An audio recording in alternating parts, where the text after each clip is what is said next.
नमस्कार विद्यार्थी मित्रांनो, तर पहा आपल्या समोर रेल्वेचा प्रश्न आहे.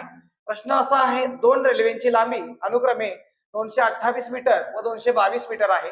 त्यांचा वेग अनुक्रमे 32 किलोमीटर प्रति तास व 58 किलोमीटर प्रति तास आहे. जर त्या गाड्या एकमेकांच्या दिशेने प्रवास करत असतील तर एक गाडी दुसऱ्या गाडीस किती वेळेत ओलांडेल? तर मुलांनो पहा, आपण मागच्या प्रश्नामध्ये पाहिलं होतं की त्या एकाच दिशेने चालल्यात. आता ह्या एकमेकांच्या दिशेने प्रवास करतात, म्हणजे याचा अर्थ त्या एकमेकांकडे येतात. आणि ज्यावेळेस एकमेकांकडे येत असतील त्यावेळेस आपल्याला वेग म्हणजे त्या दोन वेगांची काय करायची असते मुलांनो? बेरीज घ्यायची असते. हे लक्षात ठेवायचे. ठीक आहे. तर मग पहा, मग किती वेळ लागेल ते आपण काढूया. अंतर म्हणजे नेहमी तुम्हाला काय करायचं असतं? त्या दोन रेल्वेची लांबींची बेरीज करायची आहे. 228 अधिक 222 आणि भागिले वेगांची बेरीज करा. पहिला वेग मुलांनो 32 आणि दुसरा वेग आहे 58. त्याला गुणिले किती घ्यायचंय?